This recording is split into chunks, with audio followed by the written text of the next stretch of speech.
Ave María Purísima, sin pecado concebida. Capítulo 25. Si Judas se hubiera arrojado a los pies de mi madre, diciendo, piedad, ella, la misericordiosa, lo hubiera recogido como a un herido. Dice Jesús, horrible muerte, pero no inútil. Muchos creen que Judas haya cometido una acción insignificante.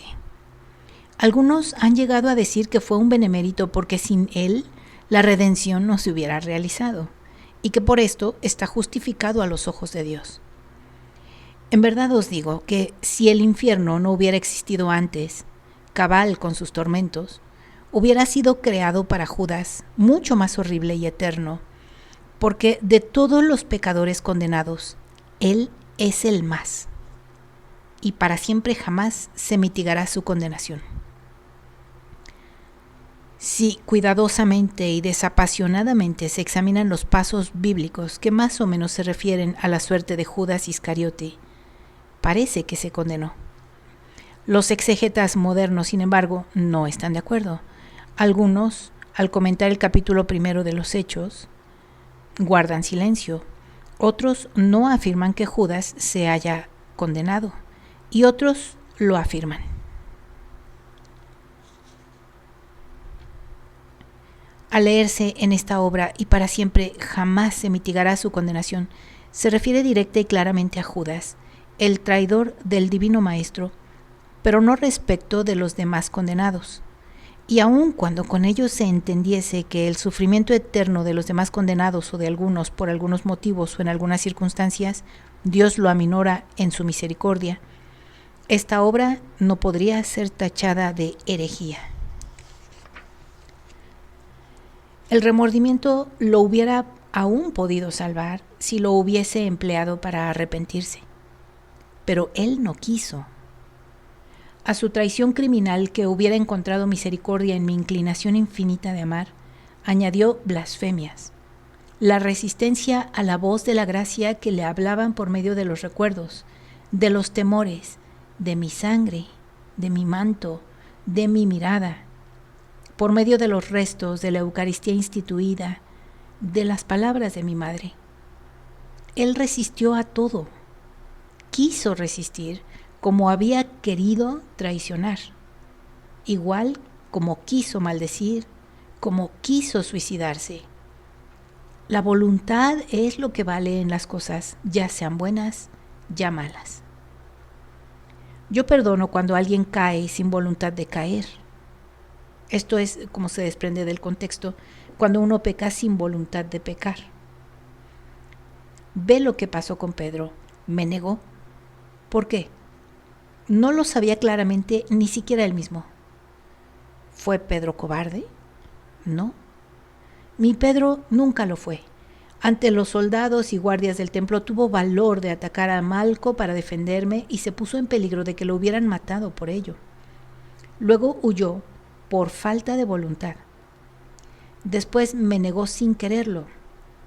Supo quedarse y seguir adelante por el camino sangriento de la cruz, por mi camino, hasta llegar a su destino. Dio después testimonio de mí y por defender la fe murió por mi amor. Su negación fue el último extravío de su flaqueza humana. Pero la voluntad espiritual no estaba presente en esos momentos. Estaba oprimida bajo el peso de la debilidad humana. Dormía. Cuando despertó, no quiso permanecer en el pecado y quiso ser perfecto. Al punto lo perdoné. Judas no quiso. Dices que parecía loco e hidrófobo. Lo era de rabia satánica. El terror que experimentó al ver al perro, animal en realidad raro en Jerusalén, se debe a que se atribuía a Satanás desde tiempos muy antiguos, que se apareciese a los hombres en esa forma.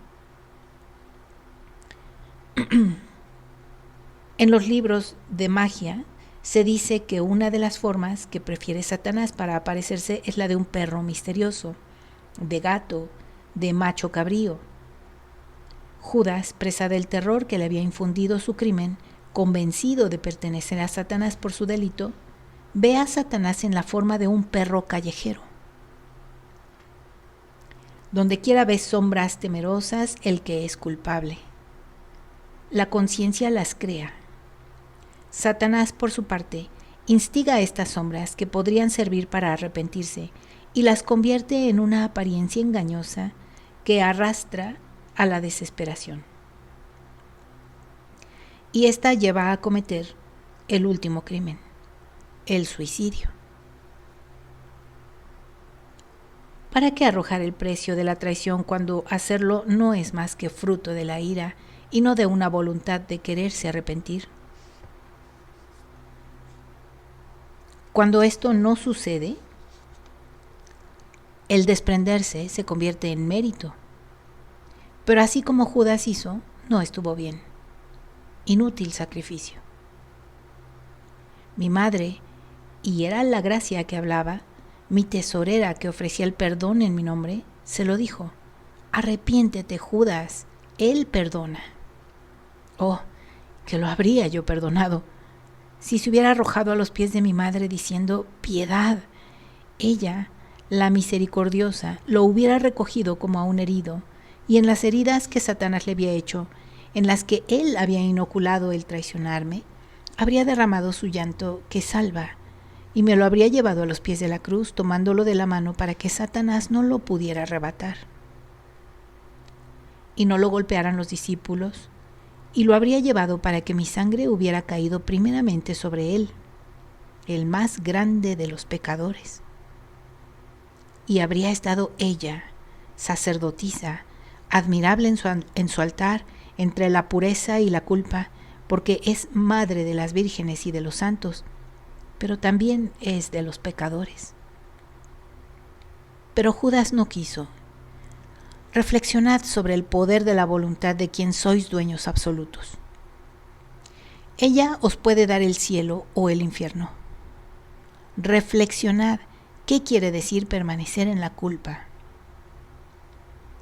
El crucificado, el que está con los brazos abiertos y enclavados para deciros que os ama, que no quiere y que no puede castigaros porque os ama y que prefiere no poderos abrazar, único dolor en su actitud de crucificado, antes que estar libre para castigaros. El crucificado, esperanza divina para los que se arrepienten y quieren dejar la culpa, para los impenitentes, es objeto de un gran pavor que los hace blasfemar y emplear la violencia contra sí mismos. Son asesinos de su propio cuerpo, de su propia alma, por su persistencia en la culpa. Y la actitud del que es bueno, que se dejó inmolar con la esperanza de salvarlos, toma la forma de un espectro pavoroso. María, te has lamentado de esta visión, pero es viernes de pasión, hija. Debes sufrir. Debes unir a mis sufrimientos y a los de María los tuyos por la amargura de ver pecadores que persisten en serlo. Esto ha sido nuestro sufrimiento. Debe ser también el tuyo. María sufrió y sufre todavía por esto, como por mis tormentos. Por esto debes sufrir. Ahora descansa. Dentro de 3 horas pertenecerás a mí y a María.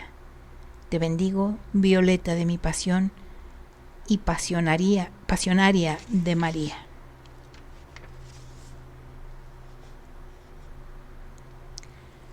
Para tener una idea clara de por qué la Virgen María es llamada sacerdotisa, téngase en cuenta que es por sus relaciones con Jesús de quien es verdadera madre y la nueva Eva. María engendró a quien al mismo tiempo es sacerdote y víctima para siempre. Se unió a él íntimamente al ofrecerlo y al ofrecerse ella misma a Dios Padre, para la divina gloria y salvación del género humano. Notar los títulos tributados a María: Madre de las vírgenes y de los santos, pero también Madre de los pecadores. Los merece bien, porque es Madre del Salvador de todos y porque se asoció a él en la misma obra de salvación. El Señor te bendiga y te guarde, haga brillar su rostro sobre ti y te conceda su gracia. Que el Señor vuelva su rostro hacia ti y te conceda su paz.